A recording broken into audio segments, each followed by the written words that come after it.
For today's Monday makeup lesson, I'm going to show you how to create a classic smoky eye. It's one of those looks that looks so good on so many people, and I have lots of tips and tricks to show you guys to make sure it works perfectly for you. So let's get started. The first step to a perfect smoky eye is to make sure you're priming the lids, and you can use eyeshadow primer or concealer, but what you really want to make sure you're completely covering the lid from the lash line up to the brows to create a blank canvas. This is to disguise any discoloration that we might naturally have on our lids and also give the eyeshadow something to hold on to. So you actually want to leave your eyeshadow primer or concealer just a little sticky. This will actually grab hold of the shadow. However, I do have a little trick to make sure you also get a good blend, so we'll get to that in a second. With any eye makeup look, the main areas of the eye would be the crease area, and the crease area is really important in a smoky eye. If you think of what smoke is, it's that deep dark color that then fades into nothing, and the crease area is where that fading into nothing happens. The crease area is basically where the lid creases into the eye shape, but it stops just underneath the brow bone. And of course, you have the lid as well. And for a smoky eye, I actually divide the lid into an upper and a lower part. Now, as far as eyeshadows go, I've created a little smoky palette for us, and you want to adapt this to work with your own skin tone. So the first shade is what I refer to as the base shade. So this is very similar to your own skin tone, could be a little lighter. We then have our contour shade. This should be a few shades darker than your own skin tone.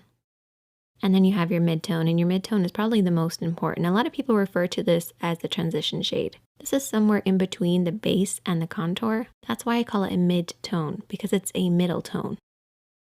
And then we have our smoky shadow. So our smoky shade is basically whatever type of smoky eye that you want to create. I'm going to create a black one. So let's get started with this look, taking a blending brush and our base shade.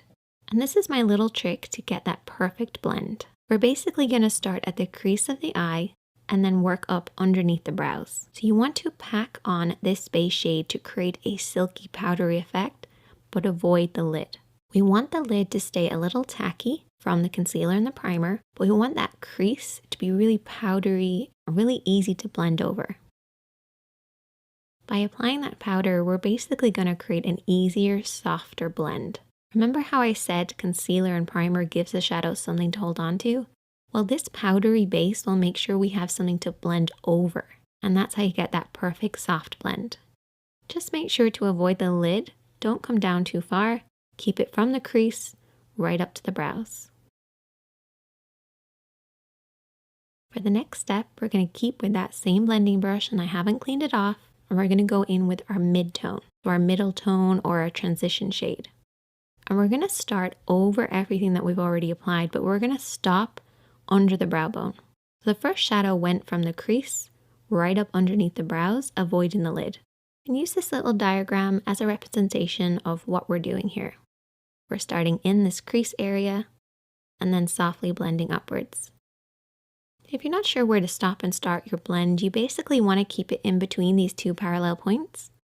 It looks really complicated, but it's basically using the edge of your eye, nose, and brow on one side, and then creating a parallel line on the inner corner. If you blend outside the lines, don't worry because you can always clean up at the end. Just use this as a guide. Then we're going to take a clean blending brush, and I always keep a clean blending brush handy for every look, but in particular when you're doing a smoky eye. Go over everything that you've applied to soften out any harsh lines. No additional product needed, just soften out those lines. Now we're going to move on to applying the contour, and I need you guys to take a brush that's got a lot of control in it. So maybe a flat brush or a pencil brush or a brush like this, which is somewhere in between. It's one of my favorites.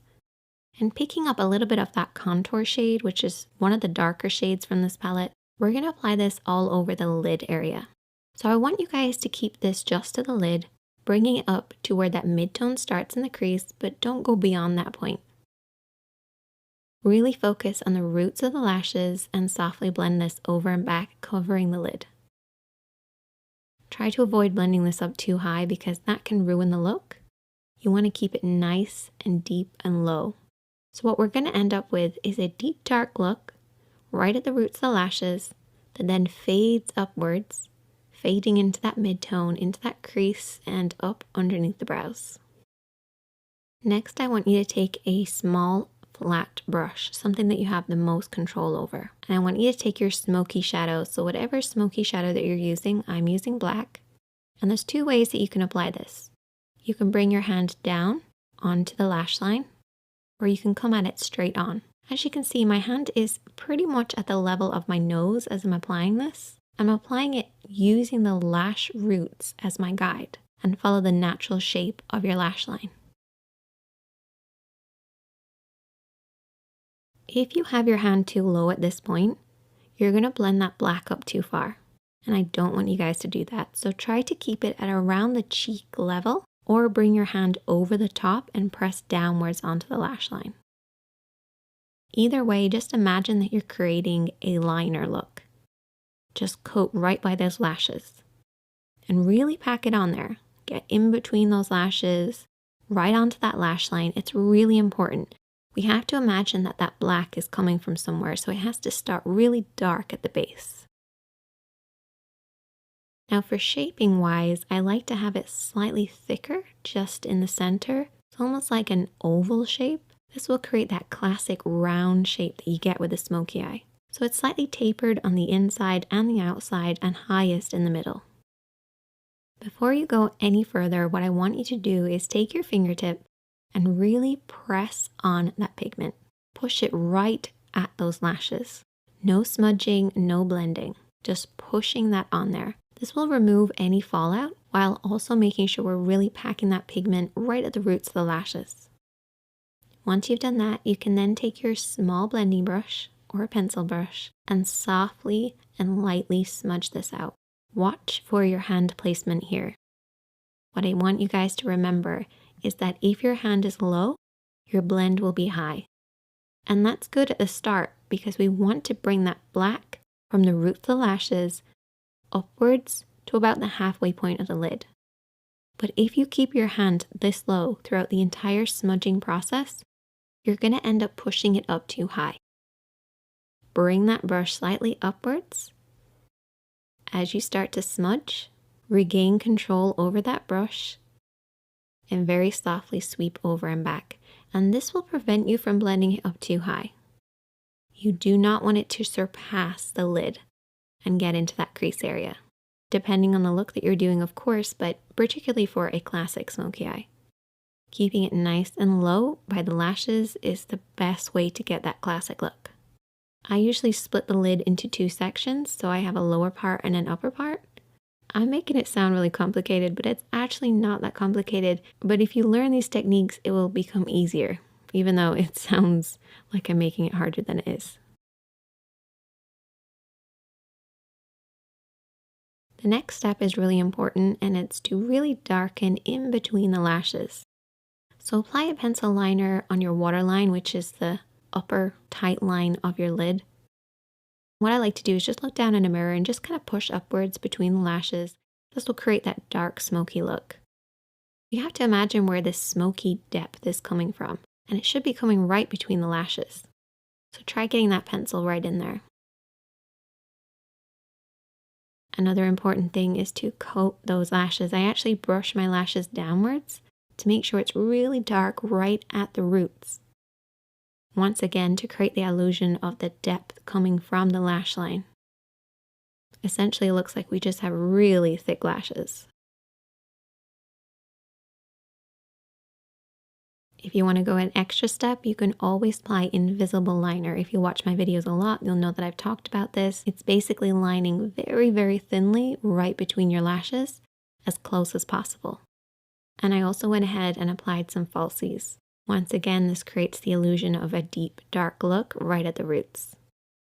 So that's pretty much all of the work done, but we've still got a lot of work to do. You have to clean up underneath the eyes because keeping it as clean and bright as possible will create that contrast with the smoky eye. So don't neglect doing this.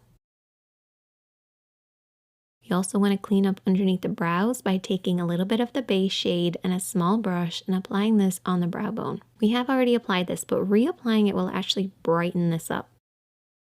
And you can also pop a little bit of this shadow on the inner corner of the eye too. I like to imagine that the smoky eye is coming from my lash line and you don't have lashes right in there. So try brightening it ever so slightly. Finish off with lots of mascara to balance out the top. And there you go. A classic smoky eye, and you can use these techniques to create any number of different looks. But I love that deep dark look starting at the roots of the lashes and blending upwards. If you try out this look, I would love to hear from you guys. You can also send me a picture, and if you have any problems, I'm always here to help, so just leave a comment and I'll try and get back to you. Check out the other videos on the screen, hit that like button if you learned something, hit that subscribe button if you're new, and I'll see you guys in the next one.